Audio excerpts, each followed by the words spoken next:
नमस्कार, मैं हूं श्वेता। बिहारी न्यूज में आपका स्वागत है। आज है 11 फरवरी दिन बुधवार। खबरों की ओर बढ़ने से पहले एक नजर डालते हैं आज की सुर्खियों पर। बिहार सरकार का बड़ा फैसला, बसंतकालीन गन्ना रोपण के लिए ऑनलाइन आवेदन शुरू। किसानों को सीधे बैंक में मिलेगा 15,000 तक का अनुदान। बिहार के वंडर बॉय वैभव सूर्यवंशी ने अंडर 19 विश्व कप में मचाया धमाल। अब बने कॉम्प्लान के ब्रांड एम्बेसडर। बीसीसीआई ने अंडर 19 टीम के लिए घोषित किया 7.5 करोड़ का इनाम। बिहार सरकार की नई पहल कुटीर ज्योति योजना के तहत ग्रामीण घरों को मिलेगा मुफ्त सोलर पैनल। मोबाइल ऐप पर रजिस्ट्रेशन होगा आवश्यक। बिहार सरकार लाएगी हाईटेक पशु स्वास्थ्य सेवाएं, एक्सरे मशीनें। 24 घंटे सेवाएं होंगी उपलब्ध। राज्य में पशु स्वास्थ्य सेवाओं का व्यापक सुधार होगा सुनिश्चित। पथ निर्माण मंत्री दिलीप जायसवाल की घोषणा, बिहार सरकार सभी सिंगल लेन सड़कों को 2 लेन में करेगी अपग्रेड। ग्रामीण और शहरों की कनेक्टिविटी होगा सुधार। बिहार के विश्वविद्यालयों में अब समर्थ पोर्टल से होगा नामांकन। छात्रों के रिजल्ट और प्रमाण पत्र होंगे डिजिटल। तकनीकी समस्याओं का होगा आसान समाधान। भारतीय रेलवे की नई ई पेंट्री सेवा शुरू। अब मेल और एक्सप्रेस ट्रेनों में मिलेगा ऑनलाइन खाना। यात्री आईआरसीटीसी ऐप या वेबसाइट से पहले से ऑर्डर कर पाएंगे खाना और पैकेज्ड पानी। चलिए एक नजर डालते हैं आज की 25 बड़ी खबरों की ओर। एनसीएल के असिस्टेंट फोरमैन पदों के लिए ऑनलाइन आवेदन आज से शुरू। नॉर्दर्न कोलफील्ड्स लिमिटेड यानी कि एनसीएल ने असिस्टेंट फोरमैन के कुल 270 रिक्त पदों पर भर्ती निकाली है। पदों में ईएनटी, मैकेनिकल और इलेक्ट्रिकल शाखाओं में ग्रेड सी शामिल है। ऑनलाइन आवेदन आज से शुरू होंगे और अंतिम तिथि 5 मार्च 2026 से। आवेदन nclcil.in वेबसाइट के करियर सेक्शन के माध्यम से किया जाएगा। पात्रता के लिए उम्मीदवार का मैट्रिकुलेशन उत्तीर्ण होना और संबंधित क्षेत्र में 3 वर्षीय डिप्लोमा अनिवार्य है। आयु 18 से 30 वर्ष के बीच होनी चाहिए। आरक्षित वर्ग को छूट मिलेगी। सामान्य वर्ग के लिए आवेदन शुल्क 1080 रुपए, जबकि SC, ST, PWD, ex serviceman निःशुल्क आवेदन कर सकते हैं। आवेदन फॉर्म सबमिट करने के बाद प्रिंट आउट सुरक्षित रखें। कुटीर ज्योति योजना के तहत ग्रामीण घरों को मिलेगा मुफ्त सोलर पैनल। बिहार सरकार ने ग्रामीण गरीब परिवारों के लिए बड़ी राहत दी। कुटीर ज्योति श्रेणी के बिजली उपभोक्ताओं की छत पर 1.1 किलोवाट का रूफटॉप सोलर पैनल मुफ्त लगाया जाएगा। इसके लिए उपभोक्ताओं से कोई शुल्क नहीं लिया जाएगा। योजना का उद्देश्य ग्रामीण घरों को स्वच्छ और टिकाऊ बिजली उपलब्ध कराना, बिजली बिल में राहत देना और पर्यावरण संरक्षण को बढ़ावा देना है। लाभ लेने के लिए मोबाइल ऐप पर रजिस्ट्रेशन आवश्यक है। यह पहल पुरानी कुटीर ज्योति योजना के अंतर्गत है, जो गरीब परिवारों को पहली बार बिजली देने के लिए 1988 से 89 में शुरू की गई थी। बिहार के विश्वविद्यालयों में अब समर्थ पोर्टल से होगा नामांकन। बिहार के सभी पारंपरिक विश्वविद्यालयों में जुलाई से नए सत्र के नामांकन समर्थ पोर्टल के माध्यम से होंगे। शिक्षा विभाग ने तैयारी पूरी कर ली है और 7 विश्वविद्यालय NMU, मुंगेर विश्वविद्यालय, मौलाना मजहरुल हक अरबी फारसी विश्वविद्यालय, TMBU, BRABU, वहीं KSDS BNMU ने पोर्टल से नामांकन की सहमति दी। पोर्टल से छात्रों के नामांकन परीक्षा, रिजल्ट, छात्र ID, प्रमाण पत्र, उपस्थिति, वेतन और ग्रीवांस सभी डिजिटल होंगे। इसके माध्यम से तकनीकी समस्याओं का समाधान, शिक्षा विभाग और विश्वविद्यालय का समन्वय आसान होगा और हर विश्वविद्यालय को सालाना 10 से 15 करोड़ रुपए की बजट होगी। बिहार सरकार सभी सिंगल लेन सड़कों का 2 लेन में करेगा अपग्रेड। बिहार सरकार सभी सिंगल लेन सड़कों को 2 लेन में अपग्रेड करने जा रही। पथ निर्माण मंत्री दिलीप जायसवाल ने विधानसभा में यह घोषणा की। इसके तहत स्टेट हाईवे, जिला पथ और ग्रामीण सड़कें चरणबद्ध तरीके से चौड़ी की जाएगी। वर्तमान में राज्य में 3617 किलोमीटर स्टेट हाईवे में से लगभग 3100 किलोमीटर 2 या फिर 4 लेन में है। 2000 किलोमीटर सिंगल लेन जिला पथ का चौड़ीकरण प्रगति पर है। साथ ही पशुपतिनाथ से बाबा बैद्यनाथ धाम तक 250 किलोमीटर हाई स्पीड 4 लेन कॉरिडोर और पश्चिम चंपारण से भोजपुर तक नारायणी गंगा ग्रीनफील्ड हाईवे का निर्माण होगा। बिहार सरकार लगाएगी हाईटेक पशु स्वास्थ्य सेवाएं, एक्सरे मशीनें। बिहार सरकार 2026 से 27 बजट में पशु स्वास्थ्य सेवाओं को हाईटेक बनाने जा रही है। अनुमंडल स्तरीय पशु चिकित्सालयों में डिजिटल एक्सरे और अल्ट्रासाउंड मशीनें लगाई जाएगी, जिससे पशुओं का सटीक निदान और उपचार संभव होगा। 24 घंटे सेवाएं उपलब्ध कराने वाले अस्पतालों में गर्भ जांच और रोग निदान आसान होगा। एम्बुलेटरी वैन और 534 मोबाइल पशु चिकित्सा यूनिटों में ग्रामीण क्षेत्रों तक सेवा पहुंच रहेगी। टोल फ्री नंबर 1962 पर कॉल करके पशुपालक घर पर इलाज करा सकते हैं। इससे पशुपालकों को बेहतर चिकित्सा सुविधा और राज्य 12 फरवरी को पूरे देश में होगी बैंक कर्मचारियों की हड़ताल। 12 फरवरी को all India bank employees association, bank employees federation of India और all India bank officer association के संयुक्त आह्वान पर देश भर में बैंक हड़ताल होगी। इस राष्ट्रव्यापी हड़ताल के कारण सभी सार्वजनिक क्षेत्र के बैंकों में कामकाज पूरी तरह से ठप रहेगा। हड़ताल का मुख्य उद्देश्य केंद्र सरकार द्वारा प्रस्तावित 4 लेबर कोड में मौजूद खामियों का विरोध करना है, जो कर्मचारियों के हितों पर प्रतिकूल प्रभाव डाल सकते हैं।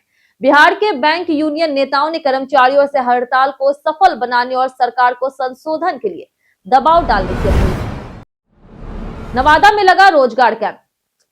नवादा जिले में बेरोजगार पुरुषों युवाओं के लिए रोजगार कैंप का आयोजन 10 से शुरू हो चुका है, जो 25 फरवरी 2026 तक किया जाएगा। यह कैंप जिले के विभिन्न प्रखंडों में होगा, जैसे कि अकबरपुर में 10 फरवरी को हो चुका है, वहीं गोविंदपुर में आज है, हिसुआ में 12 फरवरी को, काशीचक में 13 फरवरी को है, कोआकोल में 14 फरवरी को है, वहीं मेस्कौर में 16 फरवरी को, नरहट में 17 फरवरी, नारदीगंज में 18 फरवरी, पकड़ी बड़वावा में 19 फरवरी, रजौली में 20 फरवरी, रो में 21 फरवरी, सिरदला में 23 फरवरी, वारसलीगंज में 24 फरवरी और नवादा जिला नियोजनालय में 25 फरवरी को है। वहीं चयनित युवाओं को प्रशिक्षण के लिए 350 रुपए पंजीयन शुल्क और 10,500 रुपए प्रशिक्षण शुल्क देना होगा। पदों में सुरक्षा गार्ड, सुपरवाइजर, अधिकारी और कैश कस्टोडियन शामिल है।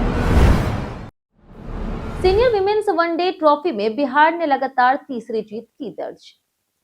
Senior women's one day trophy plate में बिहार महिला क्रिकेट टीम ने मेघालय को 133 रन से हरा करके प्रभावी जीत दर्ज की। भुवनेश्वर के KIIT स्टेडियम में खेले गए मैच में बिहार ने 50 ओवर में 9 विकेट पर 233 रन बनाए। अपूर्वा कुमारी ने 146 गेंदों में 99 रन बना करके टीम को मजबूत स्थिति में पहुंचाया और उन्हें प्लेयर ऑफ द मैच चुना गया। कप्तान प्रगति सिंह 37 और अक्षरा गुप्ता ने 31 रन बनाए। वहीं मेघालय टीम 50 ओवर में 8 विकेट पर 100 रन ही बना सकी। वैदेही यादव ने 3 विकेट लिए। यह बिहार की लगातार तीसरी जीत है। बिहार सरकार ने वसंतकालीन गन्ना रोपण हेतु ऑनलाइन आवेदन किया शुरू। बिहार सरकार के सूचना और जनसंपर्क विभाग ने गन्ना किसानों के लिए वसंतकालीन गन्ना रोपण हेतु ऑनलाइन आवेदन शुरू किए। मुख्यमंत्री गन्ना विकास योजना के तहत प्रमाणित बीज पर 210 से लेकर के 240 रुपए प्रति क्विंटल अनुदान और बर्ड चीप सिंगल बर्ड रोपाई पर 15,000 तक की सहायता दी जाएगी। भुगतान सीधे किसानों के बैंक खाते में किया जाएगा। आवेदन करने की अंतिम तिथि 15 फरवरी 2026 है। योजना का लाभ अधिकतम 1 एकड़ क्षेत्रफल के लिए मिलेगा। आवेदन के लिए कृषि विभाग का 13 अंकों वाला DBT ID और गन्ना किसान पंजीकरण ID अनिवार्य है। अधिक जानकारी के लिए सहायक निदेशक या चीनी मिल से संपर्क करें। पटना जंक्शन बनेगा आधुनिक मल्टीप्लेक्स हब और स्मार्ट स्टेशन। पटना जंक्शन अब सिर्फ रेलवे स्टेशन नहीं रहेगा, बल्कि इसे आधुनिक मल्टीप्लेक्स हब में बदलने की योजना है। इस परियोजना पर लगभग 500 करोड़ रुपए खर्च होंगे। स्टेशन की बिल्डिंग रीमॉडल की जाएगी और पहले चरण में 10 फीट ऊंची बाउंड्री वॉल बनाई जाएगी। जंक्शन को मेट्रो से जोड़ा जाएगा, जिससे यात्री आसानी से शहर के अन्य हिस्सों तक पहुंच सकेंगे। मल्टीप्लेक्स बिल्डिंग में shopping mall, cinema, hotel, restaurant, gym और आधुनिक सुविधाएं होंगी। हर प्लेटफॉर्म पर एक्सीलेटर, वाटर प्यूरिफायर और 2000 वाहनों के लिए स्मार्ट पार्किंग। मेलों में अनियंत्रित खर्च पर बिहार सरकार ने कड़ा रुख अपनाया। बिहार के उप मुख्यमंत्री विजय कुमार सिन्हा ने राज्य में राजकीय और अन्य मेलों के प्रबंधन में कड़ाई का संकेत दिया। उन्होंने कहा कि मेलों का आयोजन पारदर्शी और समयबद्ध तरीके से होना चाहिए। नए दिशा निर्देशों के मुताबिक किसी भी मेला के लिए कम से कम 2 महीने पहले DM को व्यय विवरणी के साथ राशि आवंटन प्रस्ताव भेजना होगा। स्वीकृत बजट से अधिक खर्च की स्थिति में अतिरिक्त फंड नहीं मिलेगा और पूरा वित्तीय दायित्व जिला प्रशासन का होगा। बिना अनुमति खर्च की गई राशि के लिए DM जिम्मेदार होंगे, ताकि अनावश्यक कानूनी और वित्तीय विवाद से बचा जा सके। पंकज त्रिपाठी अब सिर्फ रोमांच और क्रिएटिविटी के लिए करेंगे एक्टिंग। पंकज त्रिपाठी ने हाल ही में खुलासा किया है कि एक्टिंग में थकान और उब महसूस होने के कारण उन्होंने ब्रेक लिया। उन्होंने बताया कि अब वह सिर्फ उन प्रोजेक्ट्स में काम करना चाहते हैं जो उन्हें रियल में उत्साहित करे, ना कि सिर्फ EMI का या फिर गुजारा भरने के लिए। पंकज ने कहा कि लगातार तेज रफ्तार काम करने से थकान हो गई थी और अब वह सोच समझ कर ही प्रोजेक्ट चुनते हैं। उनका फोकस रोमांच, क्रिएटिविटी और गुणवत्ता पर है। उन्होंने धीमी रफ्तार जिंदगी अपनाई है और दर्शकों को अपने अगले एक्टिंग प्रोजेक्ट का इंतजार करने की। व्हाट्सएप वेब पर जल्द मिलेगा वॉइस और वीडियो कॉलिंग सपोर्ट।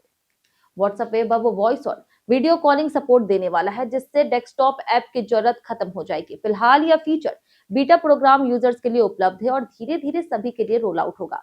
कॉलिंग के लिए बस किसी भी चैट में ऊपर दिख रहे कॉल आइकन पर क्लिक करना होगा। अभी के लिए यह सुविधा केवल वन ऑन वन चैट में काम करती है। इसके अलावा वीडियो कॉल के दौरान स्क्रीन शेयरिंग की सुविधा भी मिलेगी, जिससे मीटिंग और ऑनलाइन मदद आसान है। बिहारी बर्थडे स्पेशल में आज बात होगी आचार्य रामलोचन सरन की।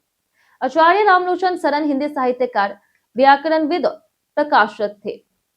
उन्होंने 1915 में लहरियासराय में पुस्तक भंडार की स्थापना की और 1929 में पटना स्थानांतरित किया।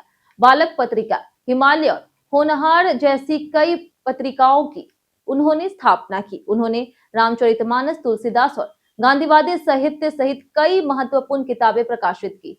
मैथिली में पुस्तकें छापने वाले वे पहले व्यक्ति थे। रामलोचन ने कई साहित्यकारों और कलाकारों को प्रोत्साहित किया और प्रकाशन के क्षेत्र में 50 वर्षों तक महत्वपूर्ण योगदान दिया। 14 मई 1971 को उनका निधन हुआ। उनके योगदान को देश भर में सराहा गया। आचार संहिता उल्लंघन मामले में पवन सिंह को डेहरी कोर्ट से मिली जमानत। भोजपुरी के पावर स्टार पवन सिंह को वर्ष 2024 के लोकसभा चुनाव के दौरान आचार संहिता उल्लंघन के मामले में डेहरी अनुमंडल न्यायिक दंडाधिकारी की अदालत में पेश होना पड़ा। मामला उनके चुनाव प्रचार के दौरान लंबा वाहन काफिला चलाने से जुड़ा था। पवन सिंह काराकाट लोकसभा सीट से चुनाव में उतरे थे, लेकिन हार का सामना करना पड़ा। मंगलवार को अदालत में पेश होने के बाद उन्हें जमानत मिल गई, जिससे उन्हें कोर्ट से राहत मिली। यह कदम चुनाव नियमों के उल्लंघन के मामले में उनके लिए कानूनी बाधाओं को कम करता है और उन्हें आगे की कार्रवाई से सुरक्षित करता है। बिहार के सभी इंजीनियरिंग कॉलेजों को अब तक नहीं मिली एनबीए मान्यता। बिहार के किसी भी इंजीनियरिंग कॉलेज को एनबीए की मान्यता नहीं मिली है। एआईसीटीई की हालिया सूची में बिहार के 38 कॉलेजों का नाम नहीं है, जबकि पड़ोसी राज्य झारखंड और उत्तर प्रदेश के कई कॉलेज शामिल हैं। एनबीए मान्यता न होने से बिहार के बीटेक छात्रों को विदेश में मास्टर्स और नौकरी के अवसर नहीं मिलेंगे। इसका मुख्य कारण शिक्षक और प्रोफेसर रैंक की कमी, आधुनिक लैब और बुनियादी संरचना की अपर्याप्तता है।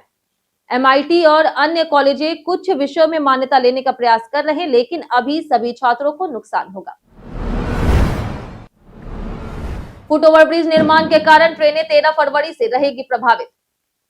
भारतीय रेलवे गया कोडरमा रेलखंड के पहाड़पुर स्टेशन पर फुट ओवरब्रिज के गर्डर लॉन्चिंग का काम शुरू कर रहा है। इसके लिए धनबाद गया डीडीयू रेल रूट पर दोपहर में ट्रैफिक और पावर ब्लॉक किया जाएगा। 13 फरवरी से 15 दिनों तक कई ट्रेनों का संचालन पर असर पड़ेगा। कुछ ट्रेनें विलंब से चलेगी और कुछ का आंशिक संचालन होगा। प्रमुख प्रभावित ट्रेनें Varanasi Asansol MEMU, Anand Vihar Ranchi Jharkhand express, Koderma Danapur intercity, गया हावड़ा वंदे भारत, रांची एक्सप्रेस, पटना टाटा वंदे भारत और वैशाली कोडरमा मेमू। वहीं यात्रियों से यात्रा पहले ट्रेन स्थिति जांचने की अपील की गई। जानिए आज कैसा रहेगा मौसम का मिजाज। अगले 7 दिनों में प्रदेश का मौसम अपेक्षाकृत शुष्क और सुखद रहने की संभावना है। आज का अधिकतम तापमान 24 से 26 डिग्री सेल्सियस के बीच रहने की संभावना है, जबकि न्यूनतम तापमान 12 से 14 डिग्री सेल्सियस तक गिर सकता है। पूरे सप्ताह में मौसम में विशेष बदलाव की संभावना कम है, जिससे सामान्य जनजीवन और कृषि गतिविधियां प्रभावित नहीं होगी। यह मौसम किसानों और बाहर काम करने वाले लोगों के लिए अनुकूल रहेगा। पटना में मानसून की तैयारियों में लापरवाही पर होगी कार्रवाई। पटना के जिलाधिकारी ने आगामी मानसून में जल जमाव से निपटने के लिए उच्च स्तरीय समीक्षा बैठक की। उन्होंने सभी संबंधित विभागों, बुडको, नगर निगम, मेट्रो, रेलवे, पथ निर्माण, विद्युत, पुल निर्माण और एनएचएआई से पूर्ण अंतर विभागीय समन्वय सुनिश्चित करने का निर्देश दिया। किसी भी लापरवाही को आपराधिक माना जाएगा और दोषी अधिकारियों के खिलाफ एफआईआर दर्ज की जाएगी। अनुमंडल पदाधिकारियों को अपने क्षेत्रों का निरीक्षण और एसओपी के अनुसार तैयारियां सुनिश्चित करने का जिम्मा दिया गया। प्रशासन ने जल निकासी पंपों की मरम्मत, नालों की सफाई और अन्य तैयारियों को समय सीमा में पूरा करने का स्पष्ट संदेश दिया। बिहार विधान परिषद में 10 फरवरी को हुआ जोरदार हंगामा। बिहार विधान परिषद में 10 फरवरी को जोरदार हंगामा हुआ, जिसमें हाथापाई तक की नौबत आ गई और मार्शल को बीच बचाव करना पड़ा। सभापति ने विपक्ष के सभी सदस्यों को दिन भर के लिए सस्पेंड भी कर दिया। आरजेडी के सुनील सिंह और जेडीयू के अशोक चौधरी के बीच झड़प हुई। हंगामा मुख्यमंत्री नीतीश कुमार द्वारा राबड़ी देवी के लिए किए गए अपशब्दों के विरोध में हुआ। स्वास्थ्य मंत्री मंगल पांडे ने कहा कि विपक्ष हाउस को हाईजैक करना चाहता है। इसके पहले विपक्ष ने विधान परिषद परिसर में सरकार के खिलाफ प्रदर्शन की और नारेबाजी की।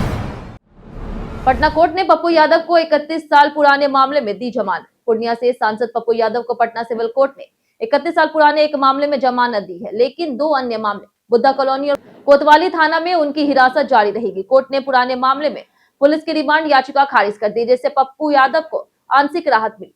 बुद्धा कॉलोनी मामले में पुलिस ने पूछताछ के लिए रिमांड मांगी थी, जिससे कोर्ट ने खारिज किया। कोतवाली थाना मामले की अगली सुनवाई बुधवार को होगी। जमानत मिलने के बावजूद पप्पू यादव फिलहाल जेल में रहेंगे। इस घटनाक्रम ने बिहार राजनीति में हलचल पैदा कर दी है।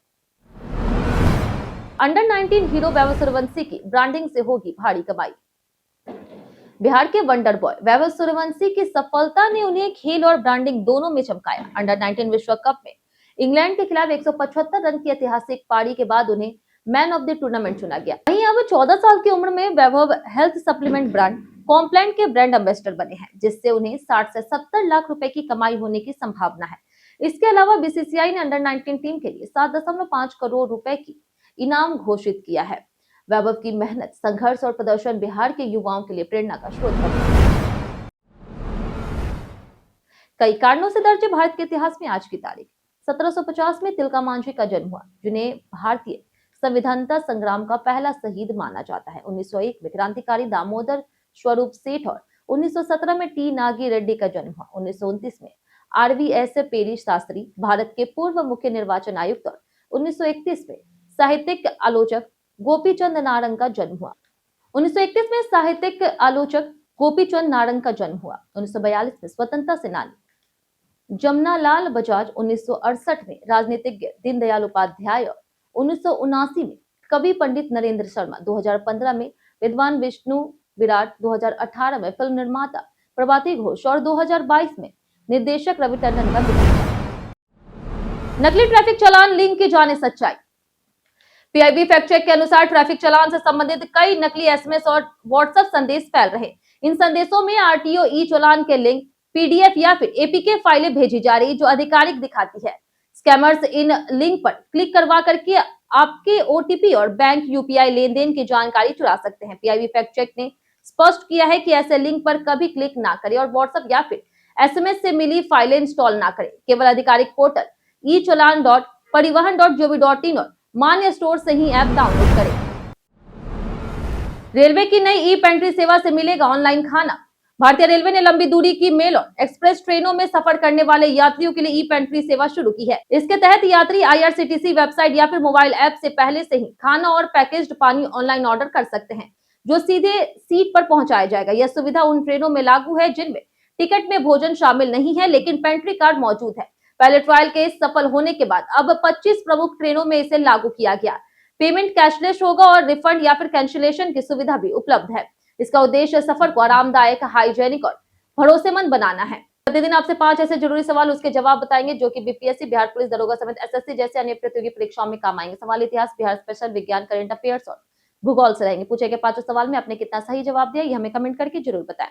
हमारा पहला सवाल है, महावीर का बचपन का नाम क्या था? Option A Vardhaman, option B Padma Prabha, option C Parshva या फिर ऑप्शन डी अनंत। इसका सही उत्तर है ऑप्शन ए वर्धमान।